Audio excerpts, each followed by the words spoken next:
الحمد لله وكفى وسلام على عباده الذين اصطفى لا سيما على سيد الرسل وخاتم الأنبياء وعلى آله وصحبه ومن بهديه مهتدى أما بعد فأعوذ بالله من الشيطان الرجيم بسم الله الرحمن الرحيم وما محمد إلا رسول قد خلت من قبله الرسل أفإن مات أو قتل انقلبتم على أعقابكم ومن ينقلب على عقبيه فلن يضر الله شيئا وسيجزي الله الشاكرين صدق الله العظيم.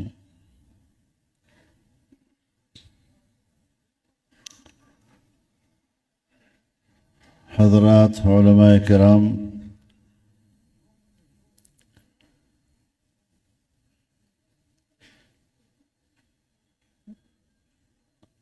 حضرت الشیخ الحافظ ذوالفقار نقشبندی رحمہ اللہ کے خلفاء، متوسلین، متعلقین اور اس معہد الفقیر کے ساتھ وابستہ میرے تمام بھائیوں، دوستوں، بزرگوں،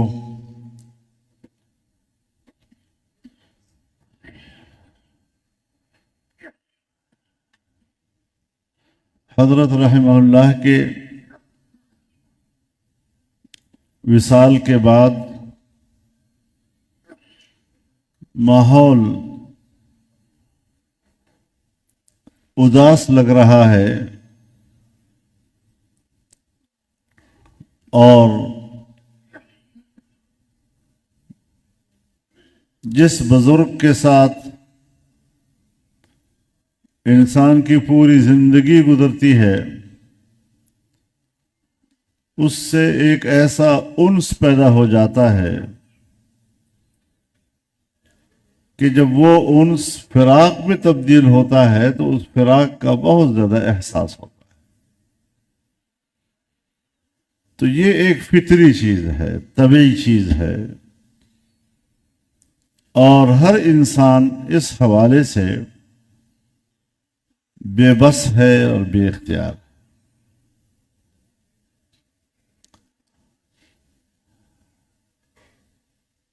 حضرت نے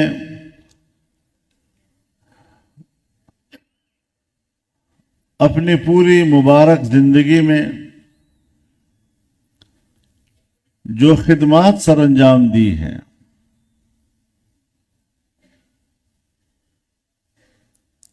ایمان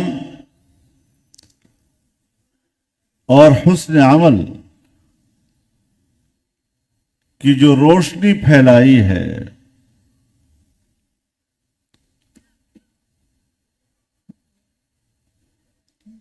دلوں کی دنیا کو ایمان اور ذکر کے نور سے منور کیا،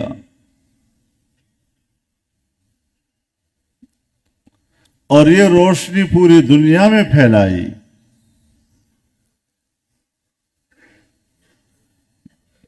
یہ ان کے وہ خدمات جلیلہ ہیں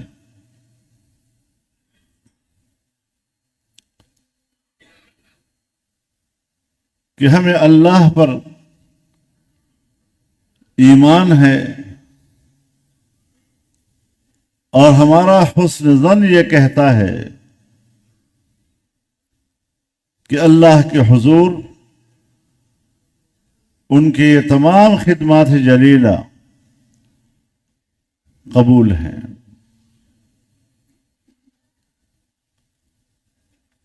اور میزان حسنات کے ثقل کا باعث ہیں، اور انشاءاللہ آخرت میں عیشت راضیہ کا ذریعہ ہے۔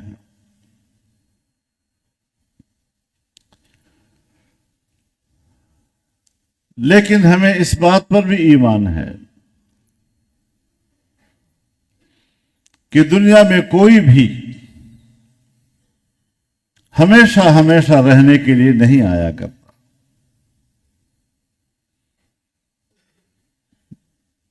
بڑے سے بڑے لوگ، یہاں تک کہ انبیاء کرام جو اللہ کے سب سے زیادہ مقرب بندے ہیں علی نبینا وعلیہم السلام، وہ بھی دنیا میں آتے ہیں اور کچھ عرصے کے بعد وصال کر جاتے ہیں۔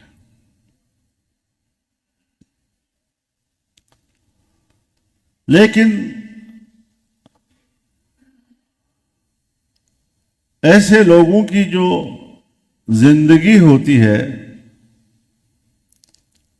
اس کا ایک نصب العین ہوتا ہے،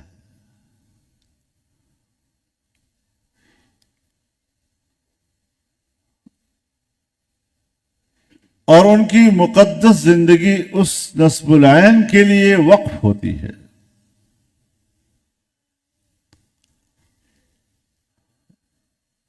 زندگی بھر وہ اس نصب العین کے لیے کام کرتے ہیں، محنت کرتے ہیں،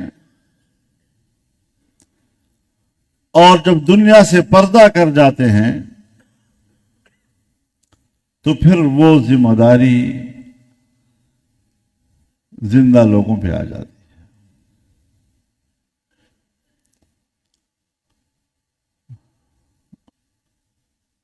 حضرت نے اپنی زندگی ہی میں اپنا کام اپنے متعلقین کے حوالے کیا ہے، اور اب انہوں نے ہی اس کام کو چلانا ہے۔ جناب رسول اللہ صلی اللہ علیہ وسلم کی وصال کے بعد صحابہ کرام میں یہی سوال پیدا ہوا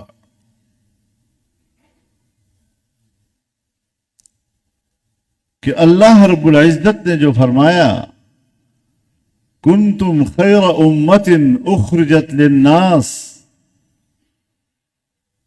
تو یہ تو ہمارے بارے میں فرمایا، اور پھر سب نکلے اور پوری دنیا میں پھیلے،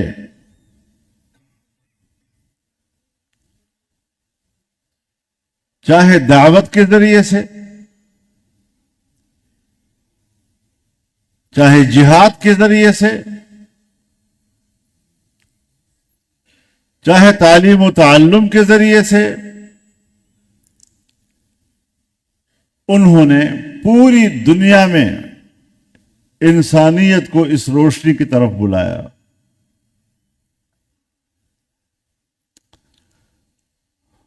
اور ہمارے بزرگ فرمایا کرتے تھے کہ جہاں جہاں تک صحابہ کرام پہنچے ہیں آج بھی عالم اسلام اسی کا نام ہے۔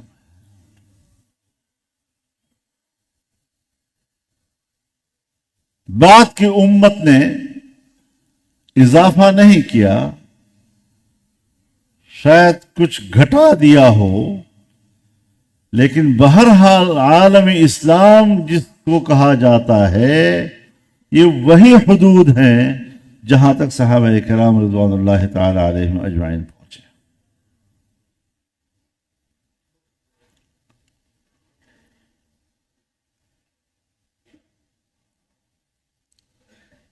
اب یہی چیز ہمارے لیے ایک درس ہے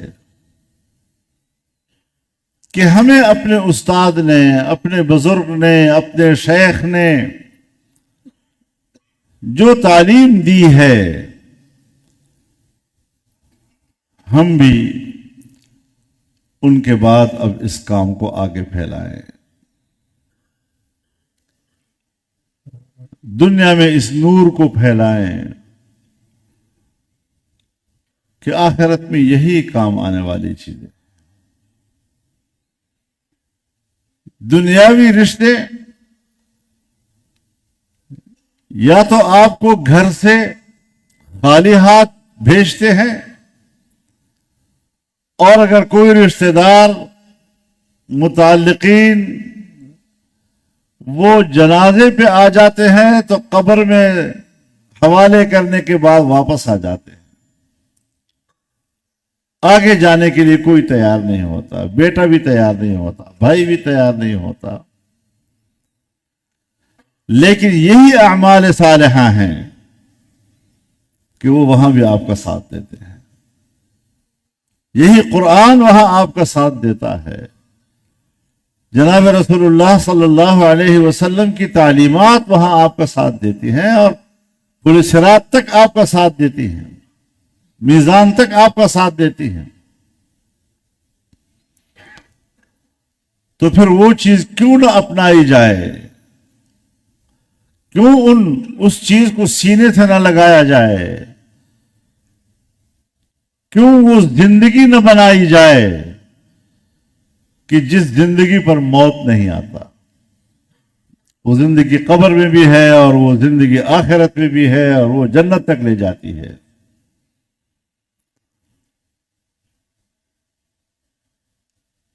ہمارے اکابر نے یہی روشنی ہمیں دی ہے، علم دین کی روشنی، قرآن کا علم، جناب رسول اللہ صلی اللہ علیہ وسلم کی تعلیمات، آپ کی سنت پر عمل کرنا، صحابہ کرام کی ساری محنتیں اور ان کی پیروی، یہی کامیابی کا ایک عمل ہے، اور یہ قیامت تک برقرار ہے۔ ہمارے حضرات نے، اکابر نے اس کو زندہ رکھا ہے۔ اس منہج کو اگر ہم اپنا لیتے ہیں تو انشاءاللہ العزیز ہم اپنے اکابر کا حق ادا کریں گے۔ ہمارے اکابر نے ہمیں عقیدہ بھی بتایا ہے، اور اس عقیدے کے لیے کام کرنے کا منہج اور رویہ بھی بتلایا۔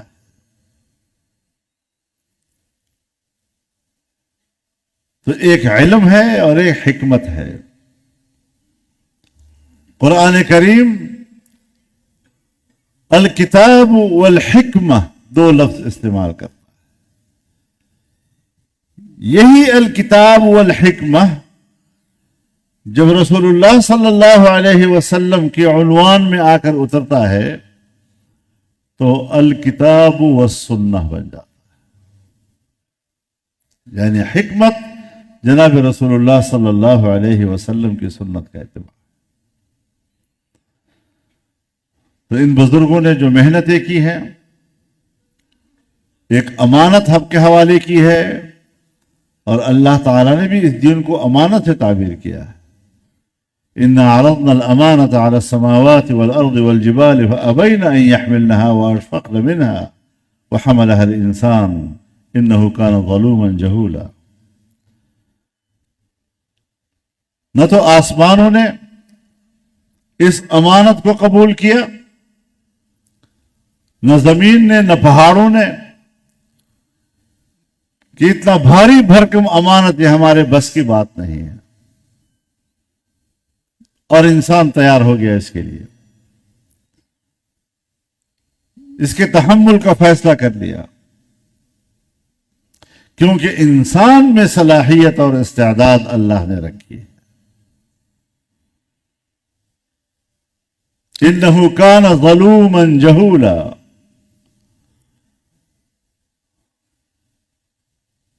ظلوم اسے کہتے ہیں کہ جس میں عدل کی استطاعت ہو۔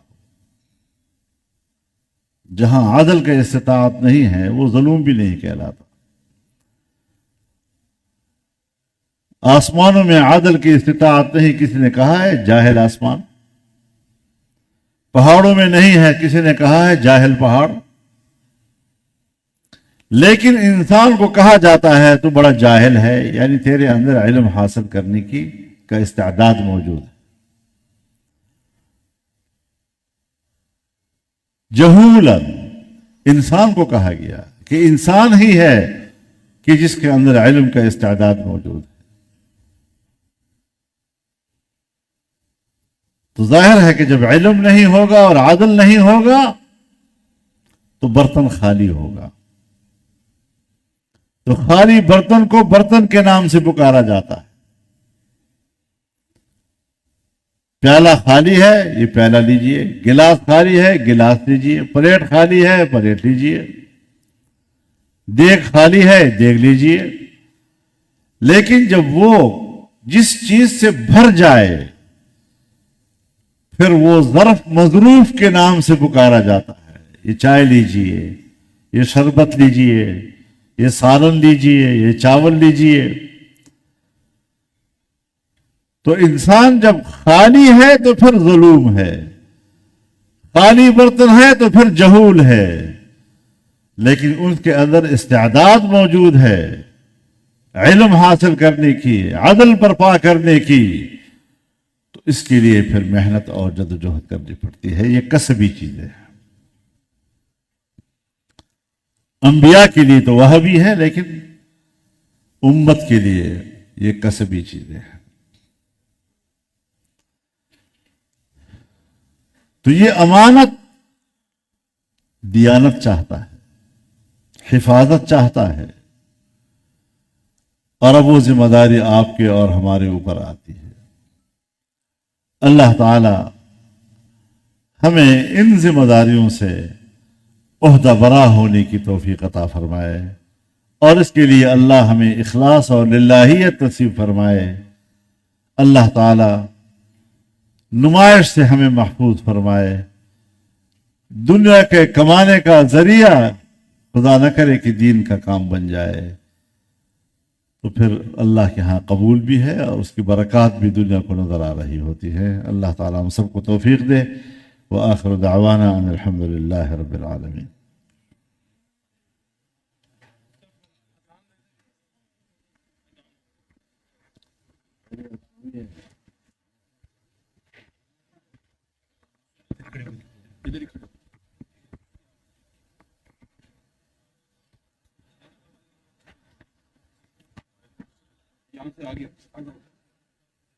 الله أكبر الله أكبر الله أكبر الله أكبر.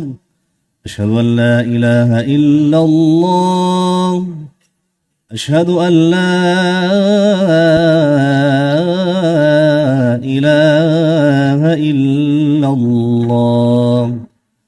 أشهد أن محمدا رسول الله. أشهد أن محمدا رسول الله. حي على الصلاة. حي على الصلاة.